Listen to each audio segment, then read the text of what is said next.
કીર્તિ પટેલને થઈ આટલા વર્ષની જેલની સજા। જી મિત્રો, સૌથી મોટા ન્યૂઝ તમને જણાવવા જઈ રહ્યો છું મિત્રો, આખો વિડીયો ધ્યાનથી જોજો અને આપણી ચેનલને સબસ્ક્રાઇબ ન કર્યું તો સબસ્ક્રાઇબ કરી લેજો। યુટ્યુબમાં જોવો છો તો સબસ્ક્રાઇબ કરજો, ફેસબુકમાં જોવો તો ફોલો કરી લેજો, કારણ કે સૌથી પહેલા અપડેટ તમને આપતા રહેજો। હાલ મિત્રો જૂનાગઢમાં તમને ખ્યાલ છે મિત્રો, કીર્તિ પટેલ વિશે ઘણા બધા વિવાદ થયા છે ને ઘણા બધા 3 થી 4 કેસ જેટલા એની ઉપર જૂનાગઢમાં થયા છે। ત્યારે પોલીસે તેને રાજસ્થાનથી પકડી લીધી છે અને હાલ તેઓ જૂનાગઢને લઈ જવામાં આવે છે। ત્યાર પછી મિત્રો એને 1 દિવસના રિમાન્ડ પર મંજૂર કરવામાં આવ્યા હતા અને હવે એને જેલની સજા થશે। ત્યાં જ્યારે ન્યૂઝ મળશે એટલે સૌથી પહેલા તમને જણાવવાનો પ્રયત્ન કરશું। મિત્રો વાત કરીએ તો આની શરૂઆત ક્યાંથી થઈ, તો હાલ મિત્રો વાત કરીએ તો જૂનાગઢમાં સ્નાન કરવા ગઈ હતી ને ત્યાં થોડો વિવાદ થઈ જાય છે। ત્યાર પછી મિત્રો આગળ જતા એક વિડીયો વાયરલ થાય છે। એક ભાઈ ફિનાઇલ પીવીને, તમને ખબર જ હશે, ઘણા બધા વિડીયો પણ એના સામે આવ્યા છે।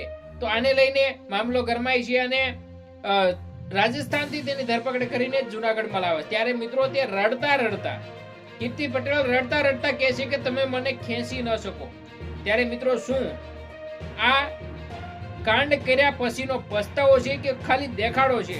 મિત્રો તમારું શું કેવું છે કમેન્ટ બોક્સમાં લખી દેજો। મળીશું ફરી નવા વિડીયોમાં, ત્યાં સુધી જય હિન્દ, જય ભારત।